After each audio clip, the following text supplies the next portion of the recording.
Is Walker Buehler a viable starting pitching option for the Boston Red Sox after they went out and traded for Garrett Crochet?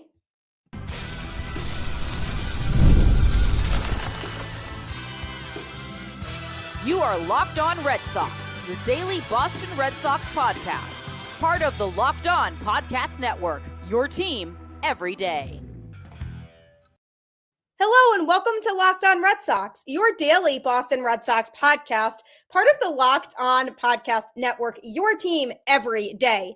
I'm your host, Gabby Hurlbut, former ESPN social media associate and current host of the Boston Balling podcast as well. And I am here to bring you the latest in all things Boston Red Sox Monday through Friday straight to your favorite podcast feed. And the best part is all of it is completely free. So you really have nothing to lose than to listen to my voice every day, because why wouldn't you want to do that? Today's episode is brought to you by Game Time. Download the Game Time app, create an account, and use code LOCKEDONMLB for $20 off your first purchase. Happy Friday. Welcome to the show. It has been over a day now, and I am still sitting here basking in that Garrett Crochet glory. And I just keep trying to tell myself, wow, the Red Sox did something significant. They went and they got a pitcher who they believe can be the ace of the future for the pitching staff and somebody who the Red Sox really have faith in to contribute a lot towards the starting rotation. So I'm going to be talking about on today's show a little bit later, Craig Breslow discussing the acquisition of Crochet, what they feel he can bring to the team, and also what this means for the rest of their offseason.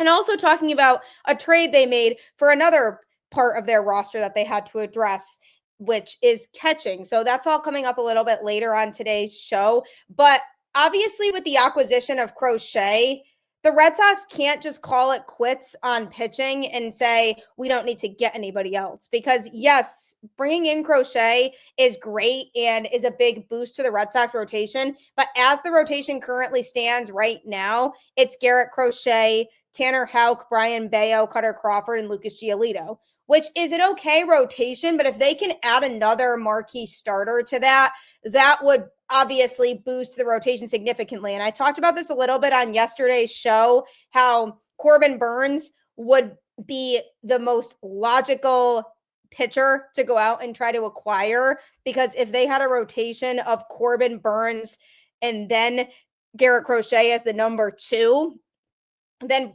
Tanner Houck, Brian Bayo, and Lucas Giolito, then they can move Cutter Crawford to the pen, who I feel like is more fit to be in the pen anyway. I think he can bring his best stuff there. Then you're looking at a much better rotation, a more competitive rotation. But the problem with that is I don't know that John Henry is going to be willing to pay Corbin Burnes what he's asking for. The only reason I still have some faith in it is because he had offered Max Fried 7 years. So obviously he was willing to pay him in some capacity. So it's now going to become a question of, does that translate over to this scenario? And is he willing to offer that same kind of money to Corbin Burnes? But there are a lot of reports pointing to no, that the Red Sox don't really feel comfortable with committing that kind of money to a pitcher, because Henry feels like he kind of got burned in the past with Chris Sale's big contract and David Price's big contract. And while they won a World Series in Boston, I do kind of get how it was tough on the back end. Sale with all the injuries, and then David Price with his contract situation and not really fully panning out to what they wanted it to be. So I think he's trying to prevent that from happening again. So there have been a lot of different reports that have said he's hesitant to bring in Corbin Burnes. So if that's the case and they don't want to bring in Burnes, okay. I know they're in conversation with the Mariners about potentially trading for a Mariners starter, but an interesting and intriguing pitcher to me is Walker Buehler, who has had his ups and downs for sure. This past year didn't throw that much. He started 16 games for the Dodgers and pitched to a 5.38 ERA, but he has overcome injuries throughout the course of his career to a Tommy John Merchant, who the Red Sox, if they did bring him in, would hope would bounce back from that. Now, the thing about Buehler that I find intriguing is that he does need to make some adjustments to his repertoire in terms of strengths, because his fastball velo averages 95 miles an hour. So he definitely needs to crank that up or he will get absolutely shelled. So that's something that I am looking at as is his fastball velocity going to permanently be slower because of what he's been through injury wise type of scenario? Or is this something that he can fix once he gets back into the groove of things? Ground ball percentage, he's in the 69th percentile, I think, in Andrew Bailey's pitching lab, with Andrew Bailey having the ability to recognize which pitches should be used more versus not. I think he can get that number up a little bit. His K percentage is only in the 16th percentile, though. So that's something about Buehler that concerns me a little bit, is that he's not able to generate a lot of those swings and misses right now in his career.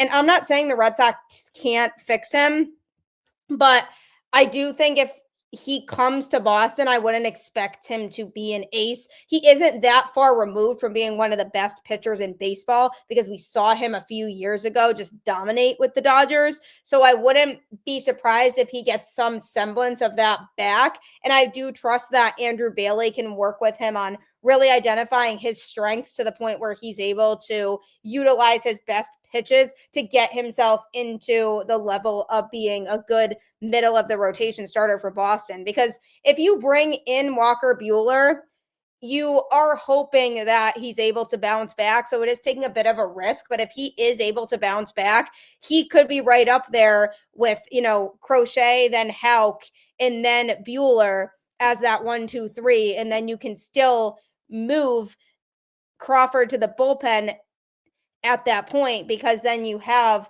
Bayo and Giolito still as the 4 and 5 starters in that rotation.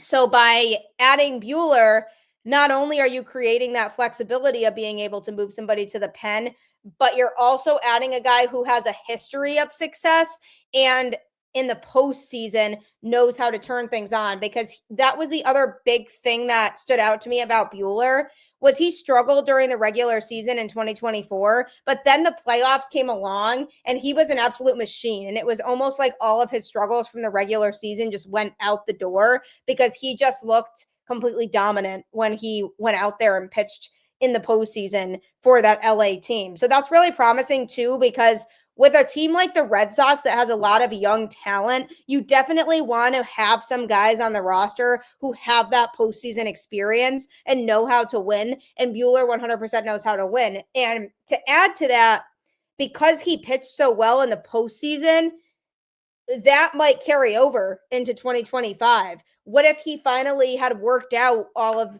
those kinks that he had been struggling with over the last few years, since not being able to play a lot and coming back from injury? And what if he was finally starting to hone back in on what works for him so that he can carry that over into 2025? Because if we see that version of Walker Buehler that we saw in the 2024 postseason, that's a guy I would want to have on my team, because that's definitely a guy who could provide a lot of value in a Red Sox rotation that didn't get as much of it as they wanted to get this past year. So for bringing him in, I'm definitely for it, but I would say proceed with caution a little bit.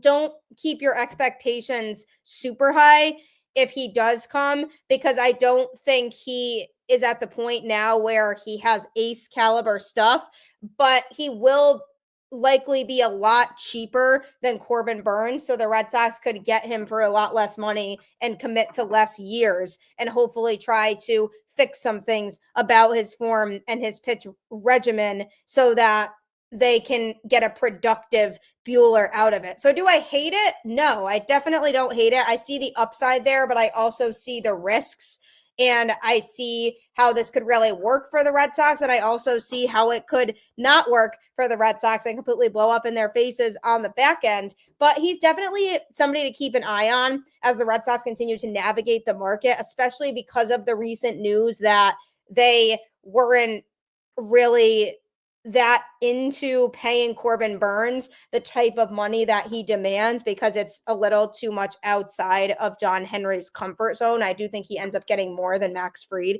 ended up getting with the Yankees. So I could see a little bit why he'd be hesitant with that. So keep an eye on Buehler as a key name on the market. That could be somebody the Red Sox could pursue as they're trying to get this rotation that could win them games in 2025. And coming up, Craig Breslow talked a lot about the trade for Garrett Crochet and the future of the team and what it means for the Red Sox. So I'm going to be talking about that next. If you're looking to score cheap tickets for games, look no further than Game Time, which is such a great ticketing platform. I've used it so many times to get tickets for sporting events, but you can also use it for concerts or comedy shows or you name it, whatever it is that you like to go to from a live event standpoint. You can save so much money if you use Game Time because the prices are a lot better than they are on other ticketing vendors. And you can get started today on guesswork. Just take the guesswork out of buying tickets with Game Time. Download the Game Time app, create an account, and use code LOCKEDONMLB for $20 off your first purchase. Terms apply. Again, create an account and redeem code LOCKEDONMLB for $20 off. Download Game Time today. What time is it? Game Time. So no need to have to guess anymore when you have a ticketing vendor that will show you the view from your seat and ensure that it's perfect for you. So definitely check out Game Time the next time you're looking for tickets for anything. I used it the other day actually to get tickets for a football game, and they ended up being in the 100 sections for relatively cheap. So I'm telling you, it's an absolute game changer on Game Time. No pun intended there. And if you like to go to a lot of different types of live events, the money will be well worth it, and the investment will be well worth it for you when you're sitting in great seats for a great deal. The Boston Red Sox made a big trade for Garrett Crochet to add him to their starting rotation. And this was on the heels of fans getting very frustrated because they were worried that this was going to be an off season, just like the off seasons of the last few years, where the Red Sox fans were promised big moves by the front office and it didn't really happen. So now people were like, well, they're going to end up not doing anything big. They're just going to get Nick Pivetta back, and that's going to be their big pitching acquisition. And people were getting really frustrated, which is rightfully warranted because people have seen the Red Sox make false promises and then not fulfill those promises. But Craig Breslow shut everybody up when he went out there and made this big trade for a great starting pitcher with a ton of upside. And yes, he gave up 4 prospects, but none of them were the top 3 Red Sox prospects, and he didn't have to give up any current major league talent. So I would say this is a great trade for the Red Sox, and Craig Breslow agrees with us. He is excited about it too. He mentioned it in his press conference when he talked about the trade for Garrett Crochet after the Red Sox went and missed out on players like Blake Snell, Willy Adames, Juan Soto, and Max Fried. The Red Sox were like, all right, enough. We're going to make a big splash. And they certainly did. When Breslow addressed the trade after it was made official on Wednesday, he said, we feel like we got a legitimate number 1 starter in Garrett. Left-handed, ton of swing and miss, massive strikeouts, and feel like the best is still in front of him. So we're excited about what he brings. And obviously we needed to trade really good players in order to be able to do this. But that's the cost right now, and we're very much focused on what we were able to get. In order to get Crochet, the Red Sox had to give up, obviously, Kyle Teal, which I'm still bummed about. Special talent there, but got to do what you got to do sometimes. Outfielder Braden Montgomery, infielder Chase Meadroth, and right-handed pitcher Wickelman Gonzalez, who was the Red Sox's number 14 prospect, with Meadroth being number 11, Montgomery number 5, and Teal number 4. So they still have their top 3 prospects intact. And Breslow is correct. The cost to acquire Crochet was high, but it's pretty clear that a package like this is what it takes in order to trade for a young ace. And it actually came out on Thursday that there were 4 other teams in the mix that were trying to make a trade with the White Sox for Crochet, but the White Sox were just really intrigued by the prospects that Boston had. And Breslow is excited about it, and he mentioned that he feels like they got a legitimate ace.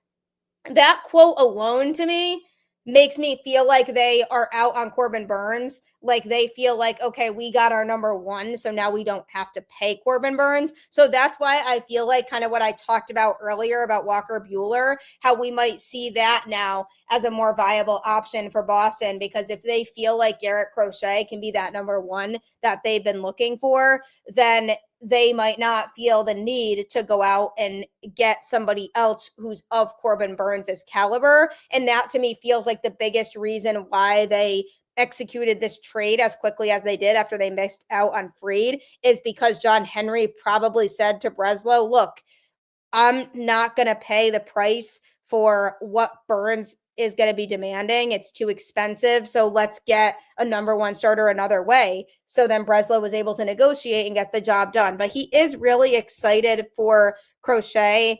And the 2024 season that he put together was really impressive. His first full season as a starting pitcher full time. So I'm excited for him to only go up from here. But the question for the Red Sox will be when or if they begin to approach him about a potential extension, because he had said that if he was traded at this year's deadline, he would not pitch in the postseason unless he had signed an extension. So he very clearly wants an extension, but the Red Sox said that they are open to one with him. And so I'm sure there's going to be some talks of that. They wouldn't have traded for him most likely if they weren't going to at least have plans to try to extend him. So Breslow definitely is very excited about him, but he also went on to say and make it clear that they are not done.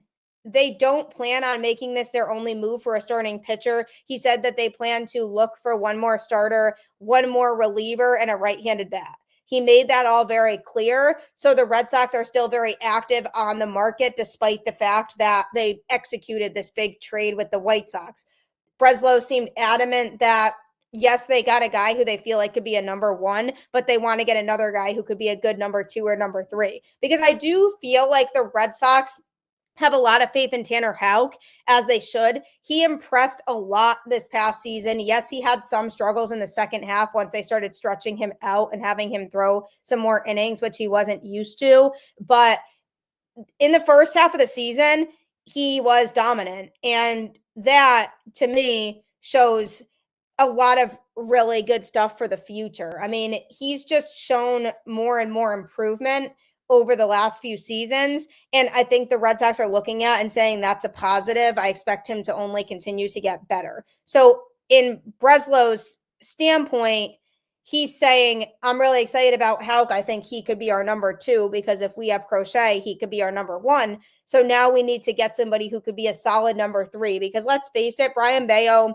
wasn't overly reliable in 2024. I'm expecting him to have a better season this upcoming year. I think in the second half, he started to really get back to who he was as a pitcher, and he looked a lot more confident out there. So I'm hoping that's the version of Bello that we're going to get this upcoming season.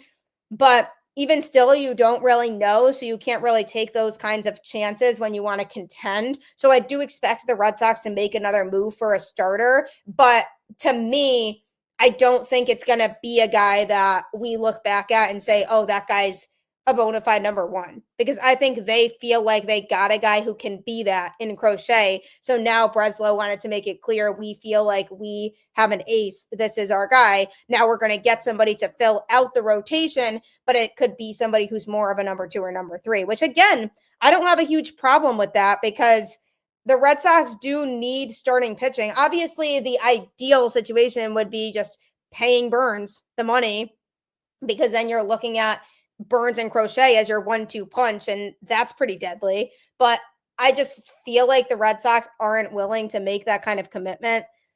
So because of that, I think it'll be somebody who's a little more cost effective, that the Red Sox don't have to commit as many years and as much money to.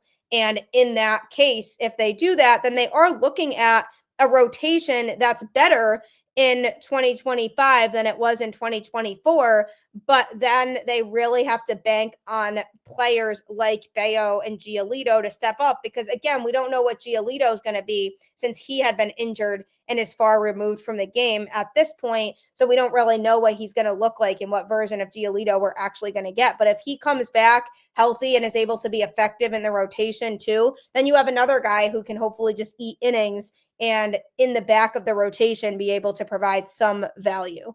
So my biggest takeaway from Craig Breslow's comments were, we're not planning on acquiring another ace caliber starter because we feel like we have that in Crochet. But yes, we do plan to be more aggressive on the market still and continue to fill other areas of need on the roster, like a relief pitcher, like a right-handed bat, and likely one more starter to go along with Crochet to really round out the offseason. And that's the biggest thing I will say with Breslow is he does seem very aware of what the needs are on the roster. And now he's starting to show that his words actually mean something. Because in the past, I was starting to really doubt any of the words that were spoken by the Red Sox front office because they would be all talk and no do. And they would say things like full throttle or we're going to take it a lot more seriously this offseason. We want to compete. And then they wouldn't make a lot of big moves. And people were starting to question Craig Breslow's ability to close deals and actually get the right kind of players to Boston. Does he have the nerve to go out there and move guys that could be hard for Red Sox fans to accept so that he can get bigger names here and guys that will help make the team better? So when people were starting to doubt that, he swarmed in and he went and got a guy. So A+ effort there for Breslow for basically saying to the fans, I told you I was going to make this a big offseason. I told you I was going to get some guys here and make some big moves to improve this baseball team. And I think this changes the outlook for a lot of the fans for the rest of the offseason is now they went out and got a guy. So we'll see now what happens here, what else they do, because it got fans more back on the bandwagon a little bit of, okay, maybe they are more serious. So hopefully they make some more moves this offseason. So I am excited to see what Breslow does moving forward, but I wouldn't expect their next pitching acquisition to be an ace caliber starter because they kind of already said that they feel they got that already. The Red Sox made another trade with the New York Yankees to fill a need on their roster at catcher. So coming up, I'm going to be talking about what that trade looked like and what the Red Sox gave up for him. Get ready to tackle the NFL action with FanDuel, America's #1 sports book. Because right now, new customers can bet $5 and get $150 in bonus bets if you win. The FanDuel Sportsbook app gives you everything you need to place live bets on the NFL, all in one place. So when you get a hunch in the middle of the game, you can check out the latest stats, view live play-by-play, and so much more on the same page where you place your bets. Just visit FanDuel.com to join today. You'll get started with $150 in bonus bets if you win your first $5 bet. That's FanDuel.com. Never waste a hunch and make every moment more with FanDuel, an official sportsbook partner of the NFL. FanDuel is on your side, and I am telling you, if you want to win a lot of money in a creative way where you're not doing a whole lot of work, just laying out bets every day, you can definitely check out FanDuel. Just ask my husband. He is addicted to sports betting now and is always waking up in the morning and going through his bets for the day, what teams he wants to bet on and what lines he wants to bet on, etc. And you can bet on a ton of different sports too. So what better way to make money than to be able to focus on something you love, which is sports, follow along with different storylines and make money in the process. So if you are looking to be that person that I just described who's living happily by winning a lots of extra pocket cash, 100% don't waste another second. Download FanDuel right now while you're listening to this show. The Boston Red Sox have made a trade with the New York Yankees, and this is an unprecedented thing because the Red Sox and Yankees don't make trades very often with each other, the most recent one being when the Red Sox traded Alex Verdugo to the Yankees and got some pitching prospects in return, and everybody was really surprised about that. Now, this one wasn't as big of a move because it wasn't as big of a player involved. But the Red Sox needed another catcher because since Kyle Teal was traded in the Garrett Crochet move, they needed to get a backup catcher to Connor Wong because he was the only catcher that was on the active 40-man roster. So they needed to go out and get somebody. So they went and got a catcher from the Yankees. So the Red Sox traded for catcher Carlos Narvaez from the Yankees on Wednesday in exchange for minor league right-handed pitcher Elmer Rodriguez-Cruz, which was the Red Sox 13th ranked prospect. And they also gave the Yankees some international bonus pool space. To make room on the 40-man roster for Narvaez, Boston designated infielder/outfielder and Manuel Valdez for assignment. That's a little bit of a shame. I did like some of Valdez's game. I thought he had a lot of upside offensively. He was a bit of a liability on defense, but he was starting to improve in that area a little bit. I just think the Red Sox have too many of those utility infield type of players that they didn't really need them all. So that was a logical move, was for them to DFA one of those guys because they just have an overload of those types of players on the team right now. So Narvaez is 26 years old and made his major league debut for New York in 2024, making 4 starts as the catcher and going 3 for 13, which is a .231 average over 6 games. The right-handed hitter also played in 96 games for AAA Scranton Wilkes-Barre, batting .254, which is 85 for .335. With 20 doubles, 11 home runs, and 58 RBIs while making 58 starts as the catcher, 23 as the DH, and 12 at first base. The Venezuelan native was originally signed by the Yankees as an international free agent on July 2nd, 2015. So he definitely has some upside in that he can play a few different positions on the field, which shows some versatility, which is good.